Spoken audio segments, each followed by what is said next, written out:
Stare at the word chair. Just the word. Give it 30 seconds. Something strange starts happening around the edges. The letters begin looking arbitrary. The meaning drains out. What's left doesn't feel like a word anymore. Your brain has processed that word 10,000 times without a second thought, and now it just fails. No injury, no disorder, just an ordinary word, looked at slightly too long. This is what happens when completely normal things start to feel deeply, deeply wrong. And this is just number 8. Number 8, jamais vu. You've been signing your name your whole life, thousands of times, birthday cards, school tests, credit card slips, legal documents. Your hand knows exactly what to do. But try writing your name 50 times in a row without stopping. Somewhere around the 30th or 40th repetition, something shifts. The letters start looking arbitrary. The signature stops feeling like yours. Your hand keeps moving, but your brain quietly disconnects, and what lands on the page looks like something a stranger wrote. This is jamais vu, the opposite of déjà vu. Where déjà vu makes something unfamiliar feel like you've experienced it before, jamais vu makes something deeply familiar feel completely foreign. You've probably heard of déjà vu. Jamais vu is the stranger, more unsettling twin. The most studied version involves words. Stare at any common word long enough, and it starts to disintegrate. The letters look random. The meaning vanishes. Psychologists call this semantic satiation, and they've known about it since the 1960s. One theory says your neurons fire so repeatedly they become temporarily exhausted, and the meaning signal gets too weak to register. Another theory says the brain's word recognition system and its meaning retrieval system briefly fall out of sync. The shape of the word arrives, but the concept doesn't, like getting an envelope with nothing inside. And it doesn't stop at words. Some people report sudden moments where a familiar room feels like they've never been in it before. Their kitchen, their bedroom, a space they've inhabited for years suddenly looking like a stage set someone else built. The furniture is right. The light is right. Everything checks out. But the feeling of recognition simply isn't there. About 15% of people experience this at least occasionally, though the real number is probably much higher because most people don't have a name for what just happened to them. They chalk it up to tiredness. They move on. But the brain did something in those few seconds that researchers still can't fully account for. Familiarity just switched off, like someone flipped a breaker and then quietly switched back on. No warning, no explanation. But if jamais vu messes with your sense of familiarity, this next one messes with something even more primal, your ability to recognize a human face. Number 7, the uncanny valley. Imagine walking through a wax museum. Some figures look close, but obviously artificial. The skin too waxy, the eyes a little flat. They're fine. Weird, but fine. Then you round a corner and come face to face with one that's almost right, almost perfect. The proportions are correct, the hair looks real, the skin texture is detailed and lifelike, and you feel an immediate, involuntary jolt of revulsion. Your body reacts before your brain can even form a thought. In 1970, a Japanese roboticist named Masahiro Mori noticed that as robots became more human-like, people found them increasingly appealing. Up to a point. Cross a certain threshold of almost but not quite human, and approval collapsed into disgust. He called this drop the uncanny valley. The leading theory is that your brain's threat detection system misfires. Your visual processing sees a face and matches it to human, but a deeper, older part of the brain picks up subtle wrongness in the proportions or movement and raises an alarm. The signals conflict. You can't point to exactly what's wrong. You just know something is. Here's what makes it stranger. Researchers showed macaque monkeys images ranging from clearly artificial monkey faces to photorealistic ones, and the monkeys displayed the same discomfort. They looked away faster. They avoided the almost real images. This response appears to be older than language, older than culture, possibly wired into primate brains at a level that sits below conscious thought. The effect shows up constantly in animated films and video games. As technology has advanced enough to create almost human digital characters, but not quite enough to clear the line, audiences have reacted with discomfort they couldn't explain. Early photorealistic computer-generated faces in cinema famously landed in the valley. The films underperformed. Directors eventually pulled back toward more stylized designs, because getting closer to real made the reaction worse. Not better. That's the counterintuitive core of it. More realistic should mean more appealing. Instead, right before realistic, something in the brain trips a wire and the whole thing falls apart. Where exactly that threshold sits, why it varies between people, and why two nearly identical faces can produce wildly different responses, nobody can say for certain. And if you think a fake face feeling wrong is unsettling, wait until you hear what your brain does with sounds it doesn't like. Because this next one doesn't just feel wrong, it feels like a personal attack. Number 6. Earworms. You wake up and it's already there. 8 bars of a song you don't even particularly like, looping uninvited somewhere behind your eyes. You try replacing it with something else. It disappears for 30 seconds and comes back, somehow louder. About 98% of people experience earworms regularly. That's almost everyone on Earth walking around with an internal jukebox that plays one song on repeat and refuses all refunds. The leading theory is called the cognitive itch.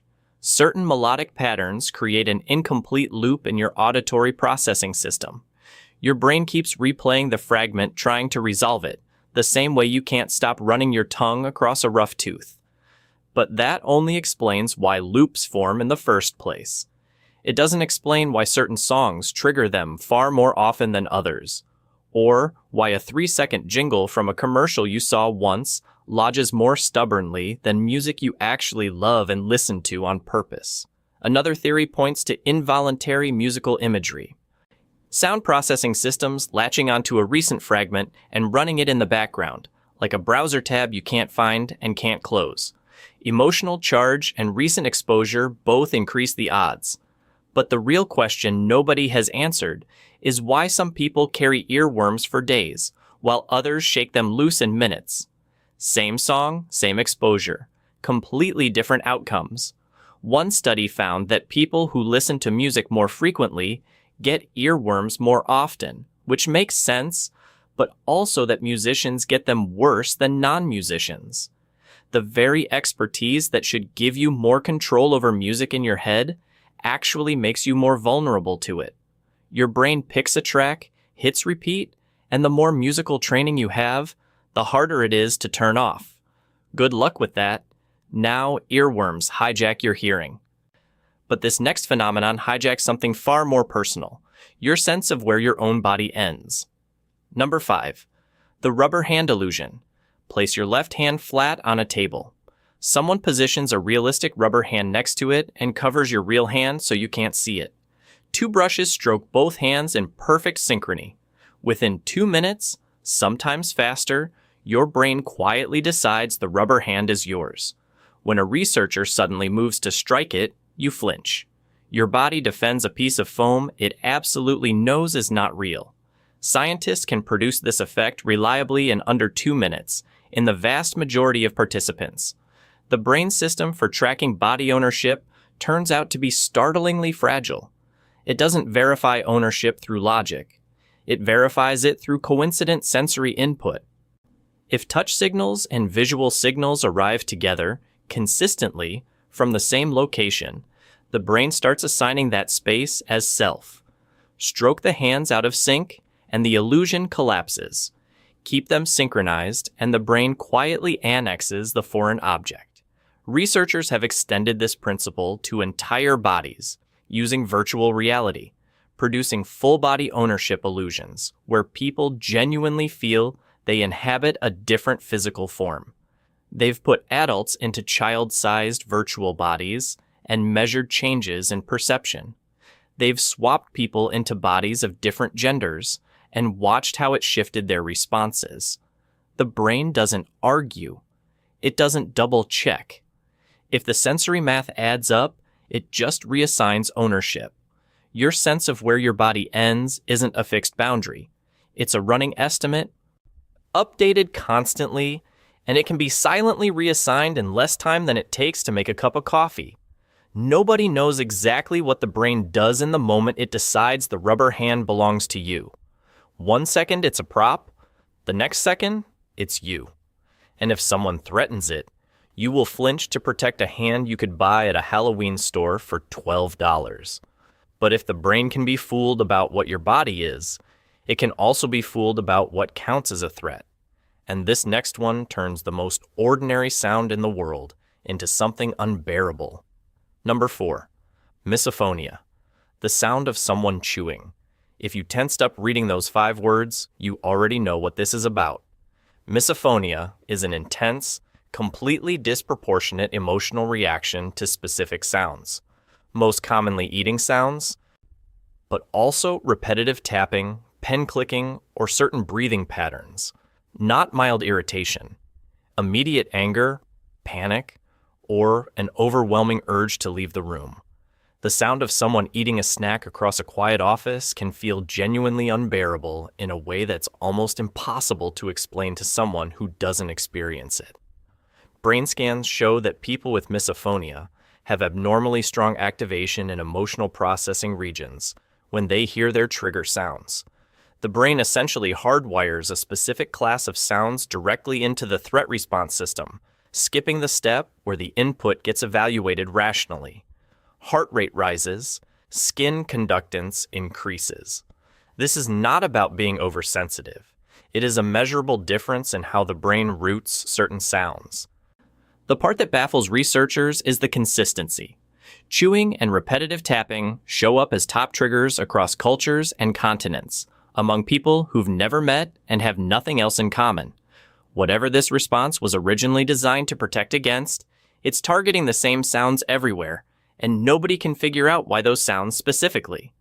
If you're finding this useful, hit subscribe. I break down stuff like this every week, and the next few entries on this list get even stranger.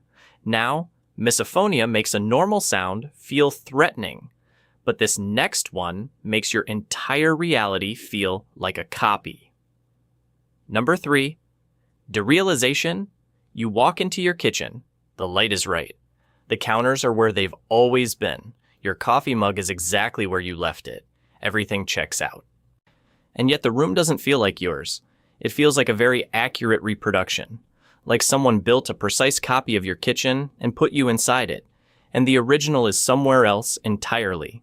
You move through the space, and the wrongness doesn't respond to reason. It just sits there, quiet and sourceless. Studies suggest roughly half of all adults have experienced at least one episode of derealization at some point in their lives. It's strongly linked to sleep deprivation, high stress, and anxiety. It is not a sign of psychosis or serious mental illness, but it's hard to describe to someone who hasn't felt it because nothing specific is wrong. The wrongness is a feeling, and feelings don't respond to logic. The leading explanation is a prediction mismatch error. Your brain builds a running model of what your environment should look, sound, and feel like. Under certain conditions, exhaustion, anxiety, overload, the model and the actual data drift apart. The environment looks exactly right, but it doesn't feel the way the brain expected, so the brain fires a low-level alarm. Something here doesn't fit. Some researchers think derealization is a perceptual circuit breaker, a failsafe triggered when cognitive load gets too high, like the brain pulling the plug before it overheats. The idea is that when everything becomes too much, the brain creates a kind of emotional distance between you and your surroundings, a buffer, a way to keep functioning when the system is close to overwhelmed. It's a reasonable theory, but it still can't explain why the mismatch produces such a specific feeling of unreality, or why some people experience it once in their lives during a moment of extreme stress, and others experience it every week for no obvious reason at all. The trigger varies, the conditions vary, but the feeling is remarkably consistent across everyone who describes it. And if derealization makes your world feel fake, this next one makes your own face feel like it belongs to someone else. Number 2. The stranger in the mirror. Stand in front of a mirror and look directly at your own face. Not a glance. A sustained, unblinking stare. Hold it for 5 minutes. Most people can't make it that long before something uncomfortable begins to happen. The face looking back starts to shift. Features seem to drift slightly out of proportion. The expression looks unfamiliar. The eyes take on a quality you don't recognize. You know intellectually that you're looking at your own reflection, and yet the face begins to feel like someone else's. This effect has been documented for over a century. In low-light conditions with sustained gaze, the majority of participants report seeing distorted faces, their own features morphing, faces of strangers appearing, occasionally faces that feel threatening. Brain scans show that sustained, self-directed gaze produces unusual activity in facial recognition regions, as though the system begins to destabilize under the load of processing a stimulus it wasn't built to examine that long. The explanation involves neural fatigue and face processing circuits. Your brain's facial recognition system is optimized for quick assessment. A glance, a check, a confirmation. It is not built for prolonged, unblinking self-examination. And when forced into it, the circuits tire. The stable representation of your own face degrades, and what fills the gap is noise, distorted mappings, phantom features, a face that looks like yours, but no longer feels like it. Experienced meditators report similar effects during extended self-observation practices, where sustained inward attention sometimes produces a sudden, vertiginous sense that the observer and the self are not the same thing. The mirror just provides an external surface for the same internal instability, where exactly the boundary of self-recognition sits, or why looking at your own face too long pushes you past it, remains an open question. But the fact that it happens at all says something unsettling about how thin the layer of self-recognition really is. A 5-minute stare is all it takes to crack it. But every single entry on this list shares one thing in common, and that shared thread might be the strangest phenomenon of all. Number 1. The wrongness signal itself. Jamais vu. The uncanny valley. Derealization. The stranger in the mirror. None of them involve anything objectively wrong. The word is correct. The face is real. The kitchen is yours. The reflection is accurate. And yet in each case, the brain generates a global signal of wrongness with no identifiable source, a feeling that something has gone off without any specific thing being broken. This is the phenomenon that ties everything together. Here is what scientists currently think is happening. Your brain does not experience reality directly. It builds a model, a continuous running prediction of what your senses should be receiving, based on everything you've ever encountered. When the actual sensory data matches the prediction closely enough, the model runs smoothly and you feel normal. When the data and the prediction diverge, the brain sends an error signal. Fix this. Something is wrong. Most of the time, this system works exactly as intended. You touch a hot stove, and the prediction mismatch is immediately explained and corrected. But sometimes the mismatch is subtle, diffuse, or impossible to locate. The model says the word should feel like a word. The input says it doesn't. The model says your face should feel familiar. The data says it doesn't. The error signal fires anyway. And what you experience is the raw sensation of wrongness, not attached to any object, not explained by anything you can point to, just present. This framework is called predictive processing, and it's gained serious traction in neuroscience over the past 2 decades. The brain as a prediction machine, perpetually generating expectations and comparing them to incoming data. Some researchers think it may underlie not just these isolated glitches, but the entire structure of conscious experience. Consciousness itself might be less about receiving reality and more about managing the gap between what you expect and what arrives. When the gap is small, experience feels seamless. When the gap widens unexpectedly through fatigue or stress or repetition or random neural noise, The feeling that emerges is precisely the one described by almost every entry on this list. Something is wrong. I don't know what. I can't find it, but it's there. The prediction machine is real. The wrongness signal is real, and yet nobody can answer the most basic question about it. Why does it feel like anything at all? Why does a prediction mismatch produce that specific quality of low-grade dread, that sourceless unease, rather than simply getting corrected quietly in the background? Why does the brain surface it as a feeling instead of handling it like every other routine error it processes millions of times a day? Think about that for a second. Your brain corrects thousands of prediction errors every hour without you noticing. Your eyes have a massive blind spot, and you've never once seen it. Your brain fills in visual gaps, smooths over audio glitches, compensates for lighting changes, all without raising a single alarm. It handles an extraordinary amount of mismatch silently and efficiently. But then you stare at a word too long, or catch your own reflection at the wrong angle, or walk into your kitchen after a bad night of sleep, and suddenly the alarm goes off. The same system that quietly handles 1,000 errors decides that this completely harmless mismatch, deserves your conscious attention and a feeling of dread. Your own face in the mirror on a Tuesday morning shouldn't be able to shake you, but it can. And we still don't know why. If you want more of these, I break down the science behind things your brain does that nobody can explain. Hit subscribe so you don't miss the next one. And if you want to go deeper on how your brain builds its model of reality, that video is on screen now.